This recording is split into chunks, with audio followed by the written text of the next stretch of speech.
Dracula's Guest by Bram Stoker. When we started for our drive, the sun was shining brightly on Munich, and the air was full of the joyousness of early summer. Just as we were about to depart, Herr Delbruck, the maitre d' of the Hotel Quatre Saisons, where I was staying, came down bareheaded to the carriage, and after wishing me a pleasant drive, said to the coachman, still holding his hand on the handle of the carriage door, "Remember, you are back by nightfall. The sky looks bright, but there is a shiver in the north wind that says there may be a sudden storm, but I am sure you will not be late." Here he smiled and added, "For you know what night it is." Johann answered with an emphatic, "Ja, mein Herr," and touching his hat, drove off quickly. When we had cleared the town, I said, after signaling him to stop, "Tell me, Johann, what is tonight?" He crossed himself, and he answered laconically, "Walpurgis Nacht." Then he took out his watch, a great old-fashioned German silver thing, as big as a turnip, and looked at it, with his eyebrows gathered together and a little impatient shrug of his shoulders. I realized that this was his way of respectfully protesting against the unnecessary delay, and sank back in the carriage, merely motioning him to proceed. He started off rapidly, as if to make up for lost time. Every now and then the horses seemed to throw up their heads and sniff the air suspiciously. On such occasions I often looked round in alarm. The road was pretty bleak, for we were traversing a sort of high, wind-swept plateau. As we drove, I saw a road that looked but little used, and which seemed to dip through a little winding valley. It looked so inviting that, even at the risk of offending him, I called Johann to stop, and when he pulled up, I told him I would like to drive down that road. He made all sorts of excuses and frequently crossed himself as he spoke. This somewhat piqued my curiosity, so I asked him various questions. He answered fencingly and repeatedly looked at his watch in protest. Finally I said, "Well, Johann, I want to go down this road. I shall not ask you to come unless you like, but tell me why you do not like to go. That is all I ask." For answer he seemed to throw himself off the box, so quickly did he reach the ground. Then he stretched out his hands appealingly to me and implored me not to go. There was just enough of English mixed with the German for me to understand the drift of his talk. He seemed always just about to tell me something, the very idea of which evidently frightened him, but each time he pulled himself up, saying, "Walpurgis Nacht." I tried to argue with him, but it was difficult to argue with a man when I did not know his language. The advantage certainly rested with him, for although he began to speak in English of a very crude and broken kind, he always got excited and broke into his native tongue, and every time he did so he looked at his watch. Then the horses became restless and sniffed the air. At this he grew very pale, and looking around in a frightened way, he suddenly jumped forward, took them by the bridles, and led them on some 20 feet. I followed and asked why he had done this. For an answer he crossed himself, pointed to the spot he had left, and drew his carriage in the direction of the other road, indicating a cross, and said, first in German, then in English, "Buried him that killed themselves." I remembered the old custom of burying suicides at crossroads. "Ah, I see, a suicide. How interesting." But for the life of me I could not make out why the horses were frightened. Whilst we were talking, we heard a sort of sound between a yelp and a bark. It was far away, but the horses got very restless, and it took Johann all his time to quiet them. He was pale, and said, It sounds like a wolf, but yet there are no wolves here now." "No?" I said, questioning him. "Isn't it long since the wolves were so near the city?" "Long, long," he answered, "in the spring and summer. But with the snow the wolves have been here not so long."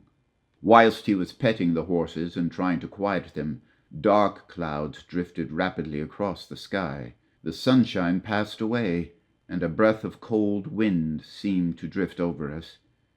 It was only a breath, however, and more of a warning than a fact, for the sun came out brightly again. Johann looked under his lifted hand at the horizon and said, "The storm of snow, he comes before a long time."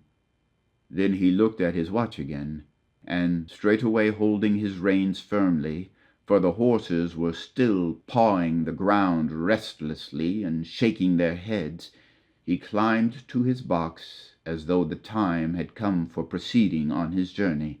I felt a little obstinate and did not at once get into the carriage. "Tell me," I said, "about this place where the road leads," and I pointed down. Again he crossed himself and mumbled a prayer before he answered, "It is unholy." "What is unholy?" I inquired. "The village." "Then there is a village?" "No, no. No one lives there hundreds of years." My curiosity was piqued. "But you said there was a village." "There was." "Where is it now?" Whereupon he burst out into a long story in German and English, so mixed up that I could not quite understand exactly what he said. Roughly, I gathered that long ago, hundreds of years, men had died there and been buried in their graves, but sounds were heard under the clay, and when the graves were opened, men and women were found rosy with life, and their mouths red with blood. And so, in haste to save their lives, aye, and their souls, and here he crossed himself, those who were left fled away to other places, where the living lived and the dead were dead, and not something. He was evidently afraid to speak the last words. As he proceeded with his narration, he grew more and more excited. It seemed as if his imagination had got the hold of him, and he ended in a perfect paroxysm of fear, white-faced, perspiring, trembling, and looking around him as if expecting that some dreadful presence would manifest itself there in the bright sunshine on the open plain. Finally, in an agony of desperation, he cried, "Walpurgisnacht," and pointed to the carriage for me to get in. All my English blood rose at this, and standing back I said, "You are afraid, Johann, you are afraid. Go home. I shall return alone. The walk will do me good." The carriage door was open. I took from the seat my oak walking stick, which I always carried on my holiday excursions, and closed the door, pointing back to Munich, and said, "Go home, Johann. Walpurgisnacht doesn't concern Englishmen." The horses were now more restive than ever, and Johann was trying to hold them in, while excitedly imploring me not to do anything so foolish. I pitied the poor fellow, he was so deeply in earnest, but all the same I could not help laughing. His English was quite gone now. In his anxiety he had forgotten that his only means of making me understand was to talk in my language, so he jabbered away in his native German. It began to be a little tedious. After giving the direction home, I turned to go down the crossroad into the valley.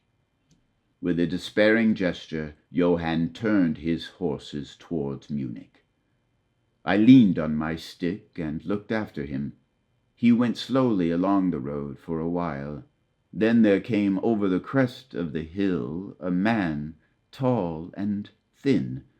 I could see so much in the distance. When he drew near the horses, they began to jump and kick about, then to scream with terror. Johann could not hold them in. They bolted down the road, running away madly. I watched them out of sight, then looked for the stranger, but I found that he, too, was gone. With a light heart, I turned down the side road through the deepening valley to which Johann had objected. There was not the slightest reason that I could see for his objection, and I dare say I tramped for a couple of hours without thinking of time or distance, and certainly without seeing a person or a house. So far as the place was concerned, it was desolation itself. But I did not notice this particularly till, on turning a bend in the road, I came upon a scattered fringe of wood. Then I recognized that I had been impressed unconsciously by the desolation of the region through which I had passed. I sat down to rest myself and began to look around. It struck me that it was considerably colder than it had been at the commencement of my walk. A sort of sighing sound seemed to be around me, with, now and then, high overhead, a sort of muffled roar. Looking upwards, I noticed that great thick clouds were drafting rapidly across the sky from north to south at a great height.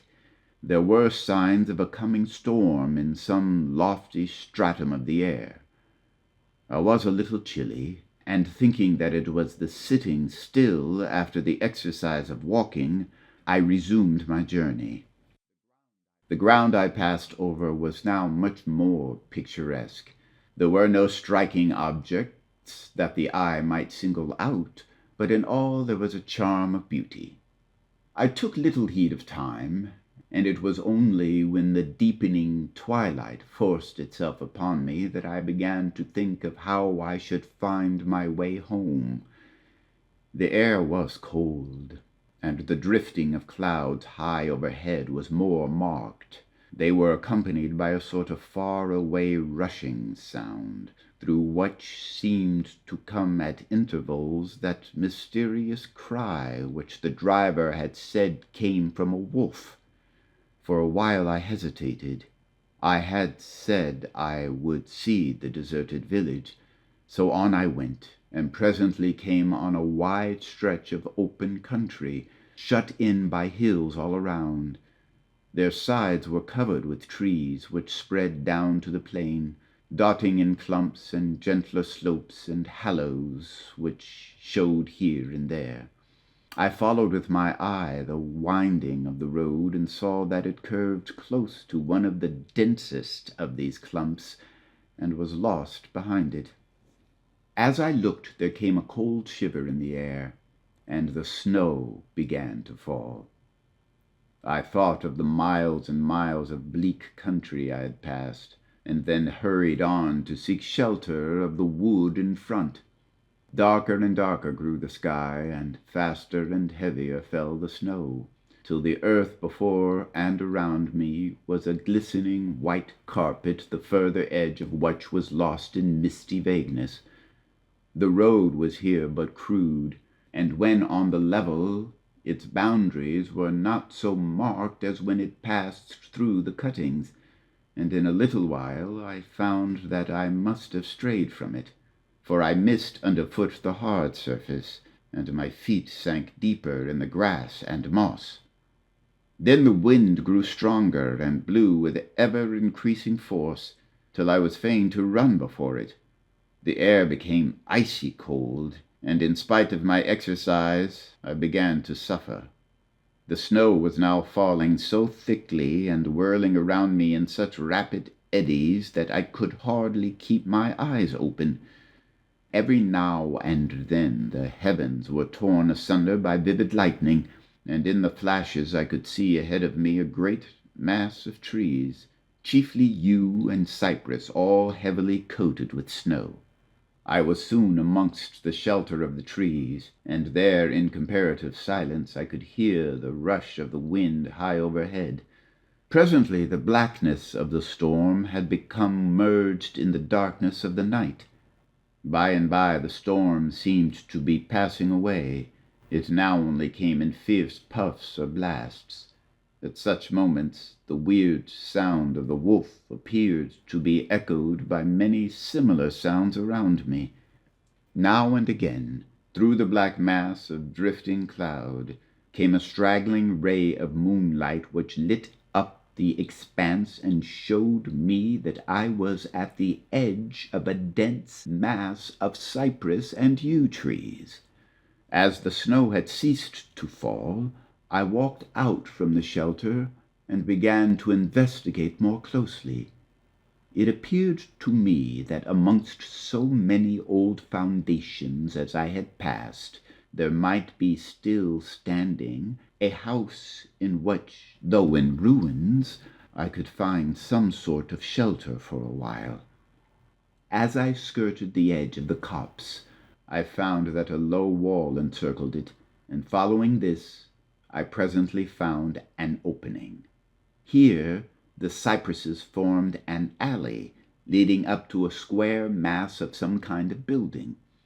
Just as I caught sight of this, however, the drifting clouds obscured the moon, and I passed up the path in darkness. The wind must have grown colder, for I felt myself shiver as I walked.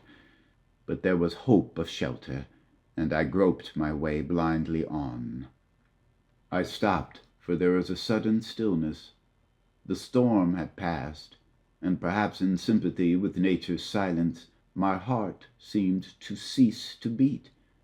But this was only momentarily, for suddenly the moonlight broke through the clouds, showing me that I was in a graveyard, and that the square object before me was a great massive tomb of marble, as white as the snow that lay on and all around it.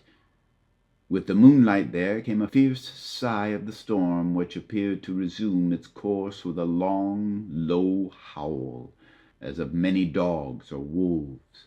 I was awed and shocked, and I felt the cold perceptibly grow upon me till it seemed to grip me by the heart.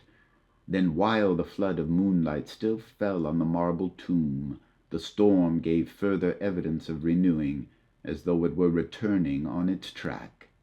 Impelled by some sort of satisfaction, I approached the sepulchre to see what it was and why such a thing stood alone in such a place.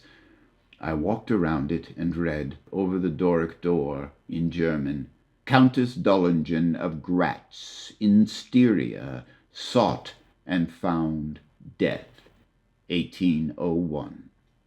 On the top of the tomb, seemingly driven through the solid marble, for the structure was composed of a few vast blocks of stone, was a great iron spike or stake.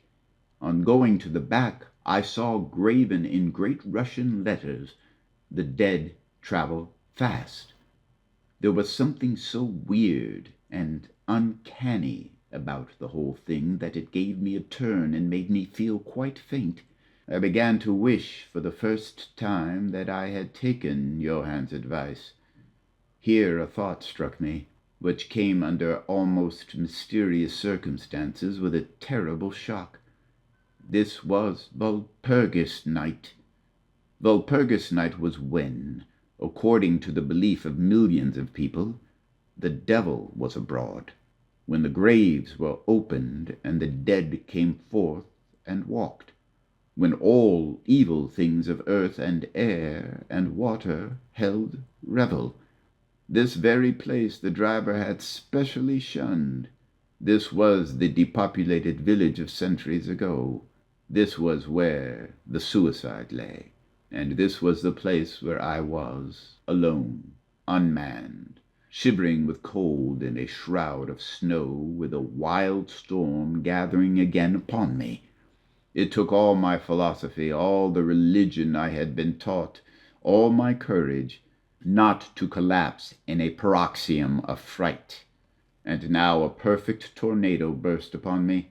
The ground shook as though thousands of horses thundered across it, and this time the storm bore on its icy wings not snow, but great hailstones, which drove with such violence that they might have come from the thongs of Balearic slingers. hailstones that beat down leaf and branch and made the shelter of the cypresses no more avail than though their stems were standing corn. At the first I had rushed to the nearest tree, but I was soon fain to leave it and seek the only spot that seemed to afford refuge, the deep Doric doorway of the marble tomb. There, crouching against the massive bronze door, I gained a certain amount of protection from the beating of the hailstones, for now they only drove against me as they ricocheted from the ground and the side of the marble. As I leaned against the door, it moved slightly and opened inwards. The shelter of even a tomb was welcome in that pitiless tempest, and I was about to enter when there came a flash of forked lightning that lit up the whole expanse of the heavens. In the instant, as I am a living man, I saw, as my eyes turned into the darkness of the tomb, a beautiful woman with rounded cheeks and red lips, seemingly sleeping on the bier. As the thunder broke overhead, I was grasped by the hand of a giant and hurled out into the storm. The whole thing was so sudden that, before I could realize the shock, moral as well as physical, I found the hailstones beating me down. At the same time, I had a strange, dominating feeling that I was not alone. I looked towards the tomb. Just then there came another blinding flash which seemed to strike the iron stake that surmounted the tomb and pour through to the earth, blasting and crumbling the marble as in a burst of flame. The dead woman rose for a moment of agony while she lapped at the flame, and her bitter scream of pain was drowned in the thunder crash. The last thing I heard was this mingling of dreadful sound, as again I was seized in the giant grasp and dragged away, while the hailstones beat on me and the air around seemed reverberant with the howling of wolves. The last sight that I remembered was a vague, white, moving mass, as if all the graves around me had sent out the phantoms of their sheeted dead, and that they were closing in on me through the white cloudiness of the driving hail. Gradually there came a sort of vague beginning of consciousness, then a sense of weariness that was dreadful. For a time I remembered nothing, but slowly my senses returned. My feet seemed positively racked with pain, yet I could not move them. They seemed to be numb. There was an icy feeling at the back of my neck and all down my spine, and my ears, like my feet, were dead yet in torment. But there was in my breast a sense of warmth which was by comparison delicious. It was as a nightmare, a physical nightmare, if one may use such an expression, for some heavy weight on my chest made it difficult for me to breathe. This period of semi-lethargy seemed to remain a long time, and as it faded away I must have slept or swooned. Then came a sort of loathing, like the first stage of seasickness, and a wild desire to be free of something, I knew not what. A vast stillness enveloped me, as though all the world were asleep or dead, only broken by the low panting of some animal close to me. I felt a warm rasping at my throat. Then came a consciousness of the awful truth which chilled me to the heart and sent the blood surging through my brain. Some great animal was lying on me and now licking my throat. I feared to stir, for some instinct of prudence bade me lie still. But the brute seemed to realize that there was now some change in me, for it raised its head. Through my eyelashes I saw above me the two great flaming eyes of a gigantic wolf. Its sharp white teeth gleamed in the gaping red mouth, and I could feel its hot breath fierce and acrid upon me. For another spell of time I remembered no more. Then I became conscious of a low growl, followed by a yelp, renewed again and again. Then, seemingly very far away, I heard a "Hello! Hello!" as of many voices calling in unison. Cautiously I raised my head and looked in the direction whence the sound came, but the cemetery blocked my view. The wolf still continued to yelp in a strange way, and the red glare began to move round the grove of cypresses, as though following the sound. As the voices drew closer, the wolf yelped faster and louder. I feared to make either sound or motion. Nearer came the red glow over the white pall which stretched into the darkness around me. Then all at once from beyond the trees there came at a trot a troop of horsemen bearing torches. The wolf rose from my breast and made for the cemetery. I saw one of the horsemen, soldiers by their caps and their long military cloaks, raise his carbine and take aim. A companion knocked up his arm, and I heard the ball whiz over my head. He had evidently taken my body for that of the wolf. Another sighted the animal as it slunk away, and a shot followed. Then at a gallop the troop rode forward, some towards me, others following the wolf as it disappeared amongst the snow-clad cypresses. As they drew nearer, I tried to move, but was powerless, although I could see and hear all that went on around me. 2 or 3 of the soldiers jumped from their horses and knelt beside me. One of them raised my head and placed his hand over my heart. "Good news, comrades," he cried. "His heart still beats." Then some brandy was poured down my throat. It put vigor into me, and I was able to open my eyes fully and look around. Lights and shadows were moving among the trees, and I heard men call to one another. They drew together, uttering frightened exclamations, and the lights flashed as the others came pouring out of the cemetery pell-mell like men possessed. When the further ones came close to us, those who were around me asked eagerly, "Well, have you found him?" The reply rang out hurriedly, "No, no. Come away quick. This is no place to stay, and on this of all nights." "What was it?" was the question, asked in all manner of keys. The answer came variously and all indefinitely, as though the men were moved by some common impulse to speak, yet were restrained by some common fear from giving their thoughts.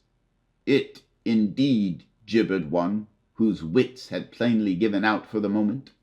"A wolf, and yet not a wolf," another put in shudderingly. "No use trying for him without the sacred bullet," the third remarked in a more ordinary manner. "Serve us right for coming out on this night. Truly we have earned our 1,000 marks," were the ejaculations of a fourth.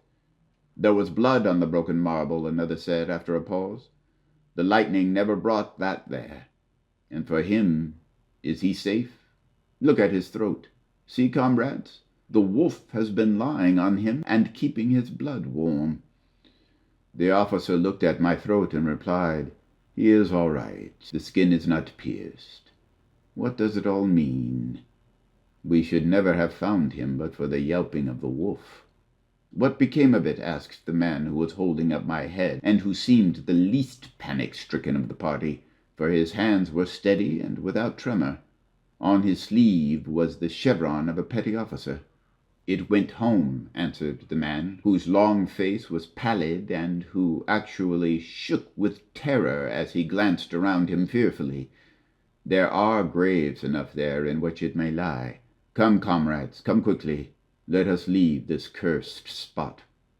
The officer raised me to a sitting posture as he uttered a word of command. Then several men placed me upon a horse.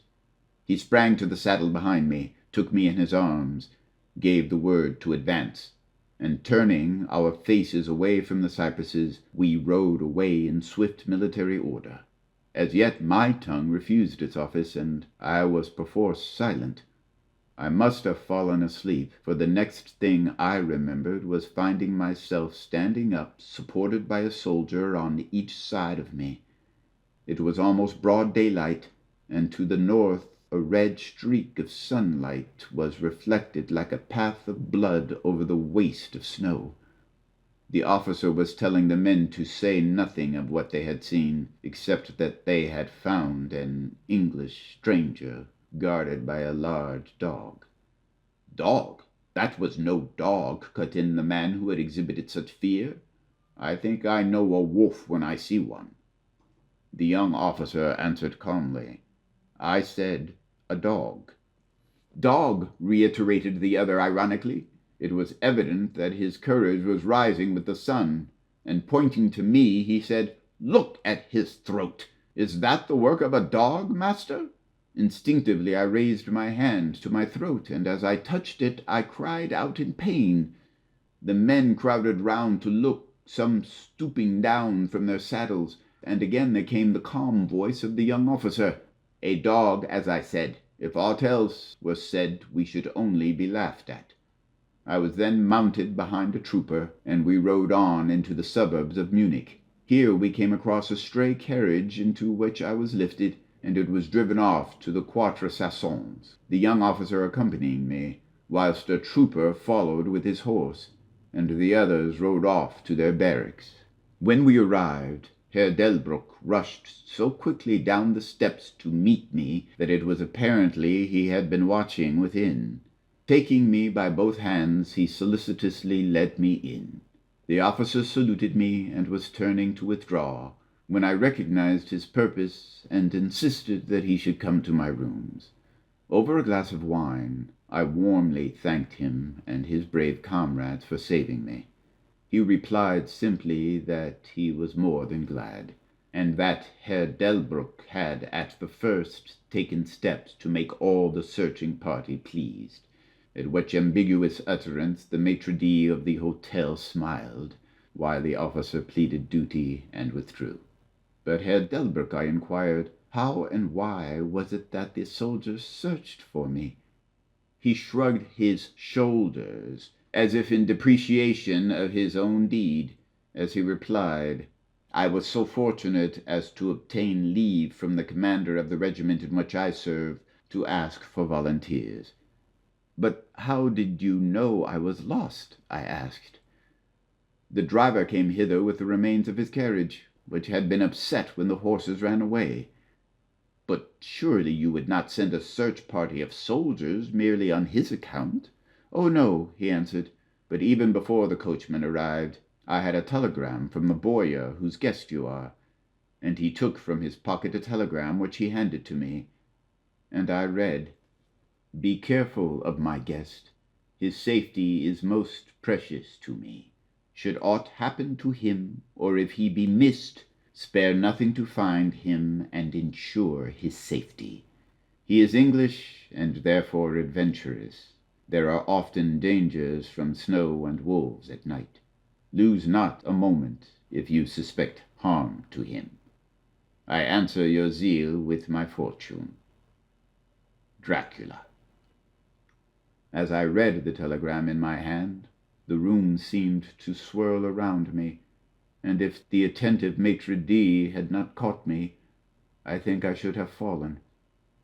There was something so strange in all this, something so weird and impossible to imagine, that there grew on me a sense of my being in some way the sport of opposite forces, the mere vague idea of which seemed in a way to paralyze me. I was certainly under some form of mysterious protection. From a distant country had come, in the very nick of time, a message that took me out of the danger of the snow sleep and the jaws of the wolf.